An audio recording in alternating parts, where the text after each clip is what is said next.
Waalaikumsalam warahmatullahi wabarakatuh. Hatur nuhun ya, terima kasih Pak Kiai yang sudah menyampaikan terkait dengan tema ilmuwan ya dalam perspektif Islam. Tadi juga sudah disampaikan banyak sekali Al-Quran membahas tentang ilmu, dari kata ilmu sebanyak 854. Ada alim, ilmun, alama, dan lain sebagainya. Dan tadi juga sudah disebutkan bahwasanya bagaimana agar kita menjadi ilmuwan yang baik, yaitu ada kata khasyatullah ya, kepada Allah dan lain sebagainya. Insya Allah tadi juga barusan ada masukan dari Prof. Jaja bahwasanya alhamdulillah Prof, setiap pertemuan atau setiap kajian ini selalu rekam, namun ada beberapa pertemuan yang memang itu luput karena ada kendala teknis. Insya Allah Bapak Ibu kajian ini direkam sehingga bisa dinikmati oleh semuanya. Barangkali ada yang pada kesempatan kali ini belum bisa bergabung. Dan memang masih dilihat hari ini pun nampaknya belum seperti kajian sebelumnya, mungkin karena belum menyeluruh informasi bahwasanya hari ini sudah dimulai kembali. Demikian. Baik Pak Kiai, ini ada beberapa pertanyaan yang masuk, namun kalau yang pertanyaan di chat, insya Allah minggu depan karena akan dibahas kembali mengenai tema ini, dan insya Allah akan dijawab pada kesempatan berikutnya. Namun untuk hari ini, insya Allah akan menjawab dulu dari pertanyaan-pertanyaan yang masuk sebelumnya. Ini ada pertanyaan dari Bu Isyah, berkaitan juga dengan ilmu. Ya. Kalau hasil ijtihad itu bagaimana, sejauh mana kegiatan dikatakan bid'ah? Karena ijtihad ya berkaitan dengan. Itu mungkin pertanyaan yang pertama dari Bu Dr. Isyah, Pak Kiai. Tentang kalau hasil ijtihad. Oh iya. Ya betul, itu pertanyaan yang kemarin Pak. Baik, izinkan saya harus menjelaskannya melalui sudah ada dulu ada pertanyaan dan dibuat Pak Said ya, pada note-nya ya. Izinkan saya buka itu supaya lebih jelas. Ijtihad itu justru upaya para ahli yang memiliki kapasitas yang memadai untuk melakukan kajian terhadap sumber-sumber utama keislaman untuk diturunkan jadi wacana-wacana praktis dan aktual. Ijtihad juga usaha memberikan jawaban terhadap masalah-masalah yang berkembang. Sejauh mana masalah itu mendapat pembenaran dari sumber-sumber keislaman. Ya. Justru di sini tugas ijtihad itu ya, supaya apa yang terjadi atau dikembangkan itu tidak terjerumus pada yang tidak diizinkan atau katakanlah ijtihadlah upayanya ya. Nah, sejauh mana perbuatan itu berakibat bisa jadi bid'ah? Nah, di sini tentu saja harus mengkaji lagi definisi bid'ah atau makna bid'ah.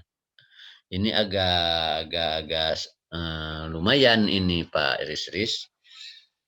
Begini kan, kemarin juga dibahas ya. Wa iyyakum wa muhdatsatil umur. Hindarilah perkara-perkara baru. Fa inna kulla muhdatsatin bid'ah. Setiap yang baru itu bid'ah. Wa kulla bid'atin dolalah. Setiap bid'ah itu dolalah. Apakah ini hadis sudah jelas? Oh, ini belum. Karena pertama, muhdasat itu apa? Muhdasat apa yang dimaksud muhdasat? Jadi ada mujmal di sini. Perlu penjelasan dari hadis lain. Wa kullu muhdasatin bid'ah. Apakah memang setiap muhdasah itu bid'ah? Nah, ini ada umum.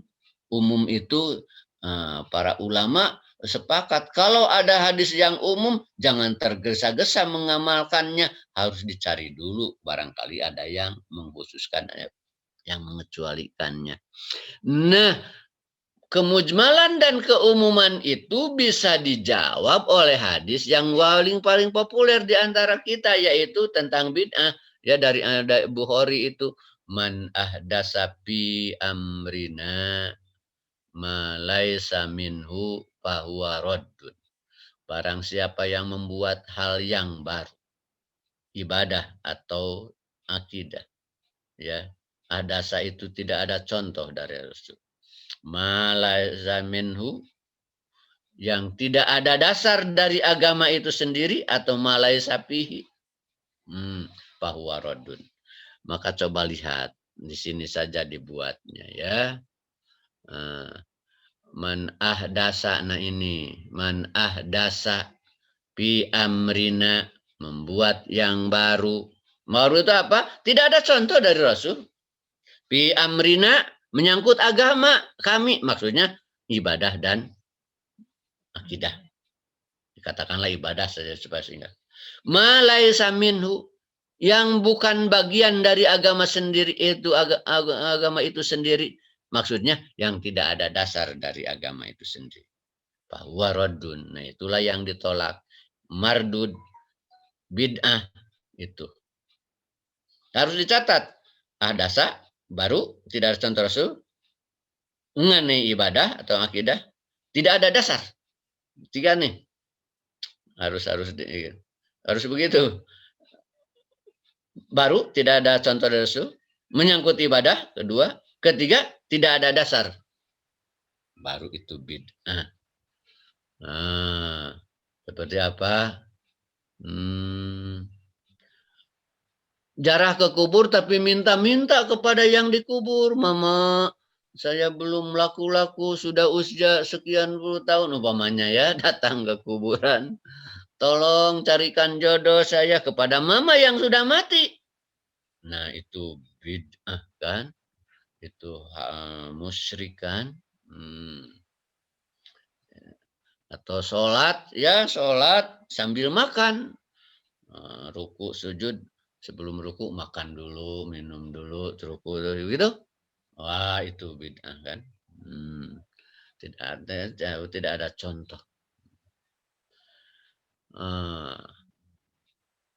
Coba khutbah, katakanlah khutbah dengan bahasa Indonesia. Pernah Rasul khutbah dengan bahasa Indonesia? Oh tidak. Ibadah khutbah itu, khutbah Jumat, ibadah. Nah, kan? Bid'ah itu khutbah dengan bahasa Indonesia itu karena tidak ada contoh dari Rasul.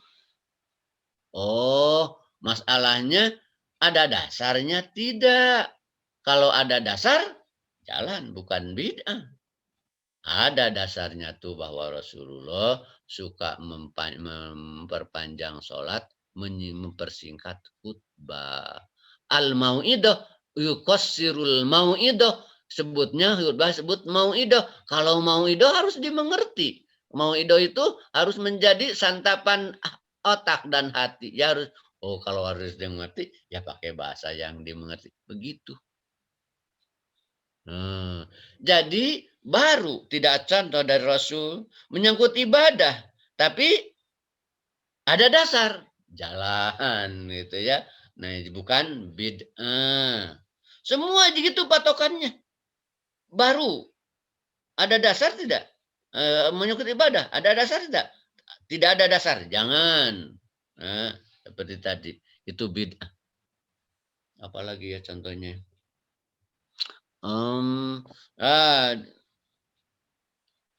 Kita suka orang di masjid-masjid suka baca Al-Fatihah, ya. Bapak, Ibu, ketua DKM sakit, kita doakan Al-Fatihah gitu. Rasulullah pernah tidak begitu? Tidak ada, ya, riwayat Rasulullah bukan berbaca Fatihah. Ya. Baru kan tidak ada contoh Rasul menyangkut ibadah, ya iya berdoa. Masalahnya ada dasar tidak dari agama? Ada. Oh, apa? Itu para sahabat tatkala ngajampe tua kampung, ya, dengan Al-Fatihah, ya. Dan mereka juga tidak tahu harus mau baca apa? Baca Fatihah saja. Ternyata sembuh sampai dapat hadiah kambing banyak. Tapi mereka tidak yakin apa yang dilakukannya. Maka bertanya kepada Rasulullah, Rasulullah kami melakukan seperti itu. Kata Rasulullah, wa ma yudrika annaha ruqyah. Dari mana kamu tahu bahwa itu Fatihah itu ruqyah? Oh, jadi benar. Oh, jadi ada dasar ya. Tidak ada contoh dari Rasul, tapi ada dasar. Itu patokannya ya. Nah, bid'ah dan tidak itu ya. Itu mungkin supaya lebih singkat seperti itu. Mudah-mudahan jadi jelas karena ini. Mangga Pak Terima Rizky. kasih. Terima kasih Pak Kiai. Terkadang pemahaman satu hadis tidak dikaitkan dengan dalil-dalil yang lain sehingga dimaknai demikian mungkin. Baik Pak Kiai, ini ada pertanyaan selanjutnya. Pernah mendengar di YouTube bahwasanya memotong jenggot itu haram. Mohon penjelasannya Pak Kiai, bagaimana pemahaman seperti itu bisa terjadi dan bagaimana pemahaman dengan yang lainnya yang sedikit-sedikit haram mungkin demikian. Saya pun bagian dari orang yang suka memotong jenggot Pak Kiai. Oh, ini dari mahasiswa tentunya ya.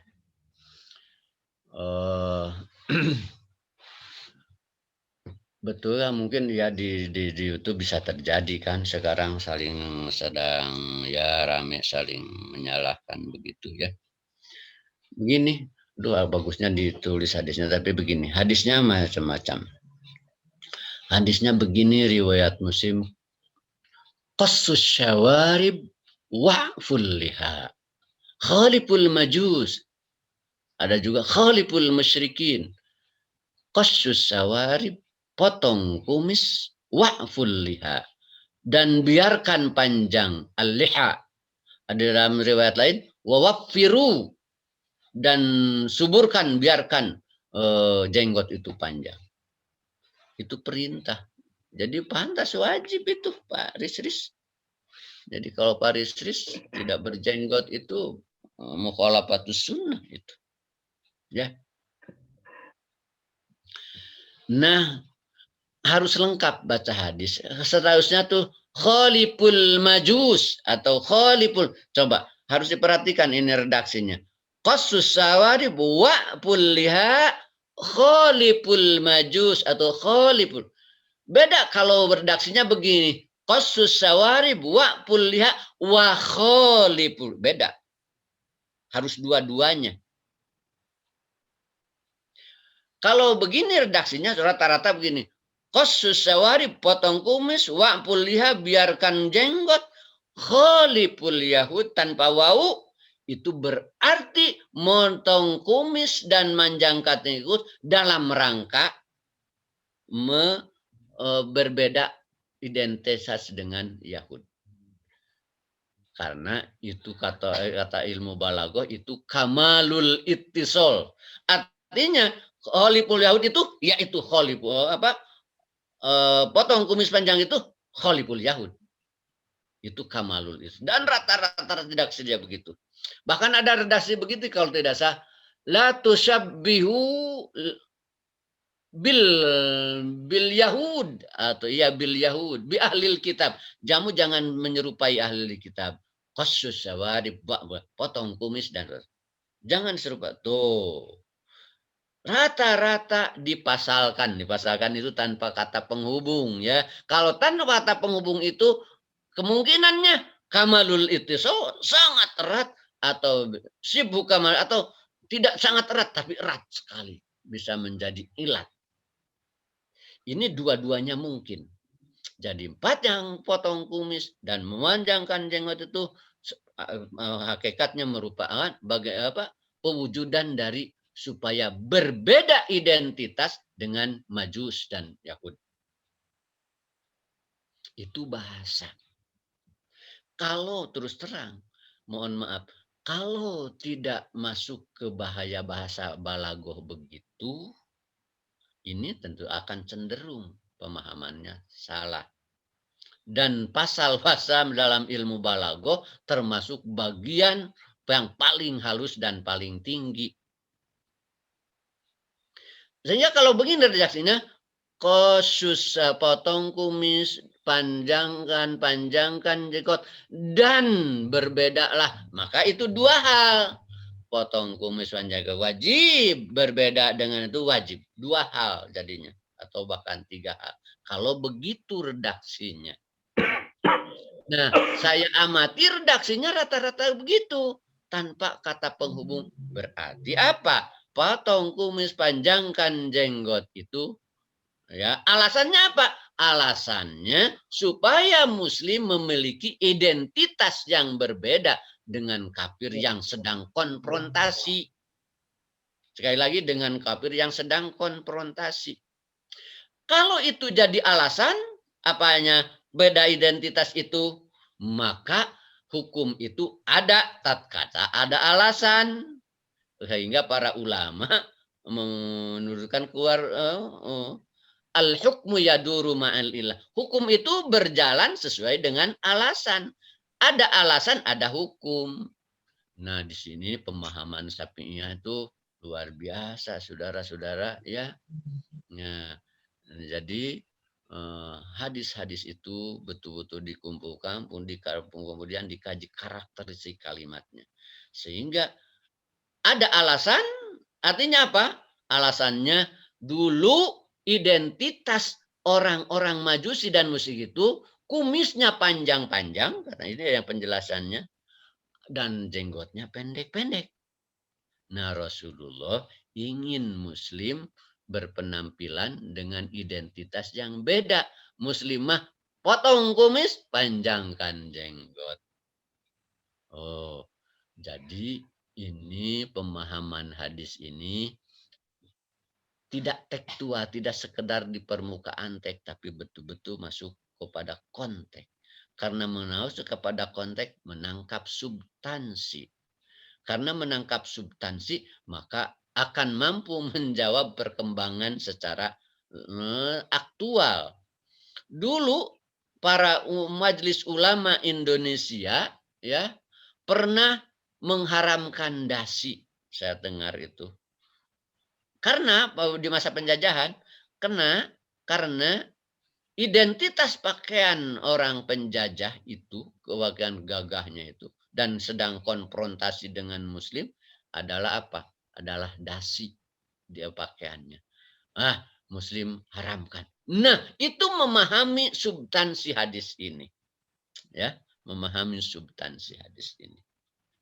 Jadi kalau dibuka pemahaman seperti itu, insya Allah menjadi luas ya wawasan kita. Ada yang memahami tidak seperti itu, orang lain begitu, ya biar saja itu ya. Tapi tidak usah, dan kita tidak usah merasa paling benar. Sebab kalau merasa paling benar itu cenderung akan menyalahkan yang lain dan akan mengakibatkan tanazu. Oh ya, banyak yang tanazu. Ya tidak usah selalu harus dijawab ya. Untuk apa ya? Asal kita mampu memahami yang benar juga saja. Capek umat Islam kalau harus bertengkar dalam masalah-masalah seperti ini ya. Bahkan dalam Al-Quran ada lana a'maluna walakum ala amalukum ya. Bagi kami amal kami dan kamu salamun alaikum, damai-damai sajalah gitu. Lanam tagil jahilin itu sebenarnya di hadapan orang-orang yang tidak paham itu ya. Tapi kata Imam Syafi'i bagus sekali. Kullama zada ilmu qalla inkaru. Manakala tambah saja wawasan kamu, akan berkurang resistensi kamu, penolakan kamu kepada yang beda, katanya. Ya, itu kata Imam Syafi'i luar biasa ya. Dan kalaupun ada diskusi, nah ini luar biasa Imam Syafi'i ya.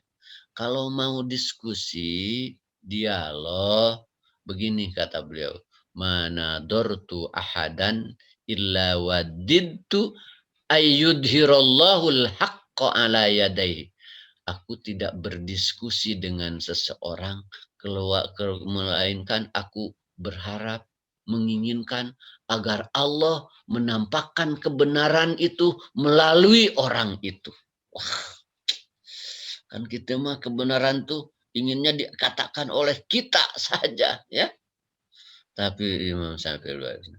Nah, ini ketawaduan yang luar biasa, ya. Nah, itu mungkin Pak Arisris yang bisa saya jelaskan dari pertanyaan ini. Sangat Mangga. jelas untuk ya, sangat jelas sekali untuk menangkal kita dari berbagai macam perbedaan. Mohon maaf Pak Kiai karena waktunya, satu lagi saja sebagai penutup. Ini ada dari Pak Riyadi berkaitan dengan tema tadi dari Untan. Tadi di bagaimana menjelaskan tugas sebagai ilmuwan seperti apa. Nah, terkadang banyak di antara ilmuwan atau di antara kita semakin bertambah ilmu, tetapi tidak menjamin bertambahnya iman, juga bertambahnya keadilan. Itu mungkin Pak Kiai sebagai penutup pertanyaan di hari ini. Iya. Terima kasih Pak Dr. Riyadi, ini dari Untan, ini pakar pendikar di Untan, ya. Alhamdulillah, terima kasih itu ya. Betul, kenapa ilmuwan kita, bahkan ilmuwan Muslim juga, ya, tidak memiliki kecenderungan untuk mencapai khasyatullah dengan ilmunya. Saya pikir sudah lama ya kita punya kendala konsep, kendala paradigma, ya, bahwa kebenaran ilmiah kita yang dikembangkan dengan metodologi riset barat itu menyekat sangat ketat dengan prinsip rasional dan empirik. Bukan salah itu. Kebenaran rasional dan empirik itu benar, tapi itu satu tahap. Nanti di dalam pengembangan ilmu itu akan muncul saya itu sampai ada tahapnya. Itu baru satu tahap. Bukan salah bahwa kebenaran dibimbing dengan rasional itu benar, tapi bukan ujung, satu tahap. Nah, sedangkan prinsip itunya kan dari filsafat itu positivistik, kemudian dikembangkan oleh rasionalisme, materialisme, dan juga rasional, ya itu. Akhirnya kebenaran itu hanya diakui, kebenaran sejati. Saya dengar di pasar ada yang pidato, kebenaran yang sejati itu kebenaran yang bisa dibuktikan, diverifikasi secara empirik. Maka kebenaran yang tidak bisa dibuktikan itu hanya hakikatun zaifah. Ya, kebenaran yang palsu saja. Nah, itu kan jauhnya. Tentu saja kalau sudah disekat seperti itu, justru sejak awal kebenaran itu menerjang kehadiran yang gaib.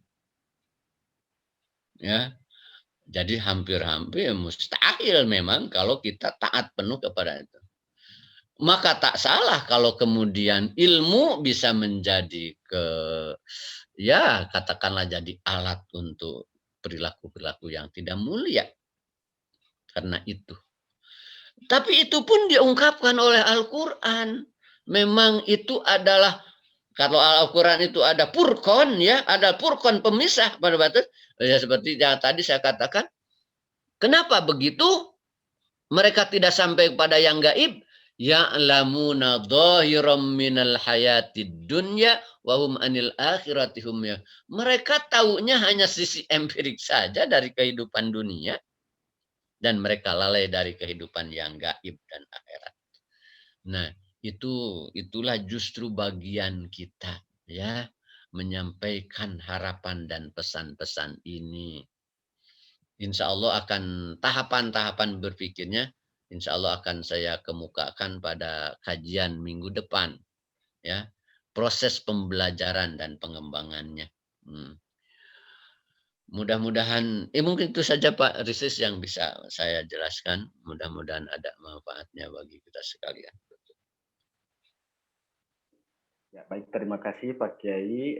Tadi sudah kita dengar bersama, dan insya Allah minggu depan dilanjutkan masih tema yang sama.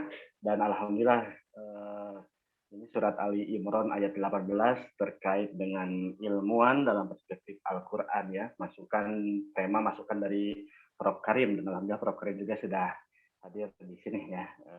Dan insya Allah karena ini juga pembahasan tema ini belum selesai dan kajian tafsir Tarbawi pada minggu depan, insya Allah kita akan melanjutkan tema yang sama.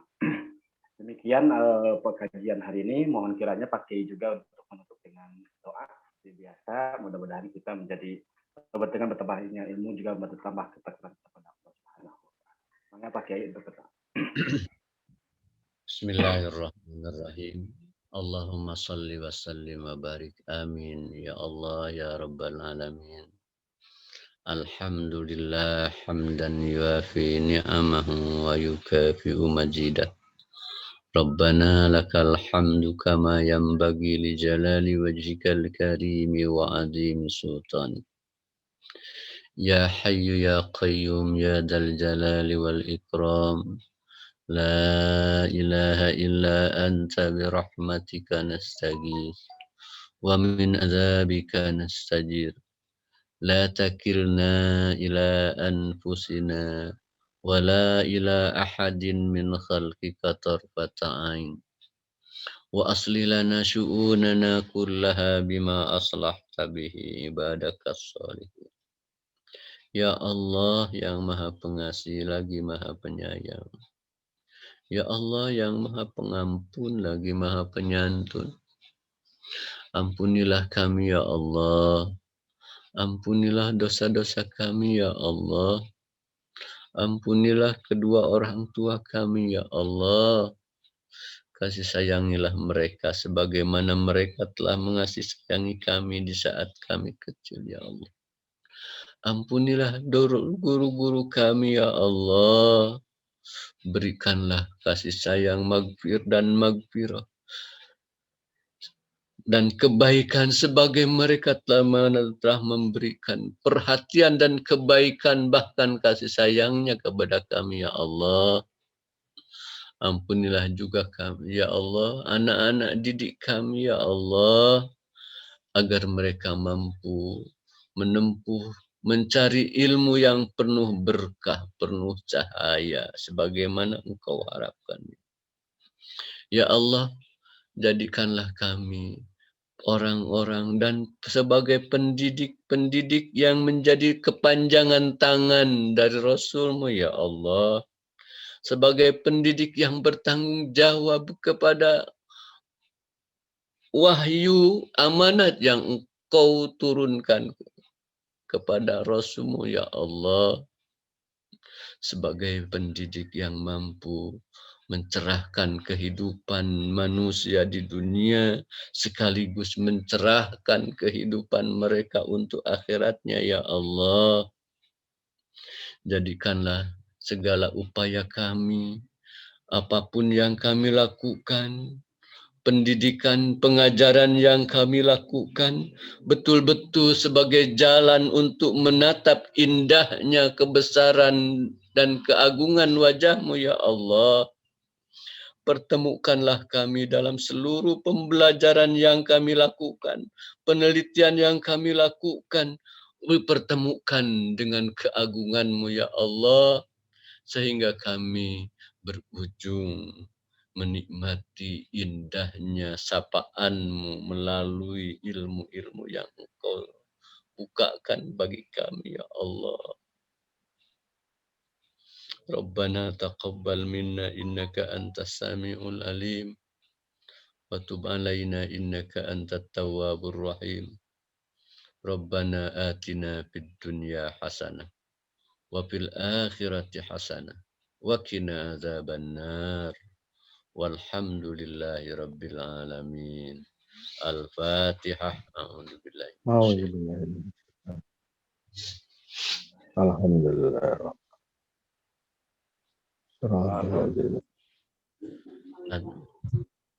Ya, Pak Am.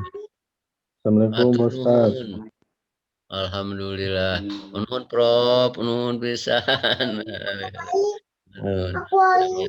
Alhamdulillah di Aceh hadir nanti Jawa berbagai kursi. Alhamdulillah. Kalimantan Selatan, Pak Am. Kalimantan Selatan. Oh iya, Kalimantan Selatan itu apa? Pak Agus, Asli juga dari. Terima Pak Agus, kasih. Pak. Pak Agus Oh ya, Salim. bagus ya. Pak Samuel ya. Iya, lama nggak ketemu Pak. Pak Kiai. Alhamdulillah, ya luar biasa nih. Sama bulan Ramadan tadi ya. Alhamdulillah. Selamat Hari Raya Idul Fitri. Terima kasih, Bapak-bapak. Karena punten kayak langkungna. Pak. Ya. Mohon Pak Kiai. Mohon. Enggak Pak Dr. Kiai yang sudah menyampaikan kajiannya pada kesempatan hari ini. Insya Allah kita akan melanjutkan kajian tafsir dengan tema yang sama, mengangkat tema ilmuwan dalam perspektif Al-Quran pada kesempatan Rabu yang akan datang. Terima kasih diucapkan kepada guru-guru kami, khususnya guru besar, ada Prof. Jaja, ada Prof. Juntika, ada Prof. Karim, ada Pak Dekan juga, ada Pak Ketua Prodi. Kami ucapkan juga terima kasih kepada Bapak, Ibu, semua guru-guru kami, ya para dosen, baik di lingkungan UPI dan di luar UPI, ada yang dari Kalimantan, Sumatera, dan sebagainya. Juga guru-guru kami juga di Darussalam, ada Kang Ahmad Agung. Kebetulan, insya Allah pertemuan yang selanjutnya dari pertanyaan dari Kang Dr. Ahmad Agung dari IAID dibahas minggu depan. Demikian, sekali lagi kami ucapkan terima kasih kepada semua yang hadir, baik dari dosen atau mahasiswa dan kalangan umum semuanya. Mohon maaf apabila terdapat hal-hal yang kurang berkenan. Saya akhiri dan kami undur diri. Saya Rizky Nugraha. Assalamualaikum warahmatullahi wabarakatuh. Dan saya kembalikan kepada MC. Ya baik, terima kasih banyak Bapak. Alhamdulillahirrahmanirrahim ya teman-teman semua, Bapak dan Ibu. Kita sudah ada di penghujung acara. Mudah-mudahan ada ilmu baru yang kita dapat dan tentunya bermanfaat. Tapi mudah-mudahan kita juga tidak cepat puas ya, supaya kita selalu termotivasi untuk terus menuntut ilmu. Saya ucapkan juga terima kasih kepada para hadirin semua yang telah mengikuti kuliah subuh tafsir Tarbawi dari awal hingga jam 6.23 ini. Mudah-mudahan teman-teman selalu bersemangat dan dalam lindungan Allah Subhanahu wa Ta'ala. Terima kasih. Saya selaku Master of Ceremony pamit undur diri. Mohon maaf jika ada salah kata. Wassalamualaikum warahmatullahi wabarakatuh. Waalaikumsalam. Waalaikumsalam. Terima kasih Pak Yaya.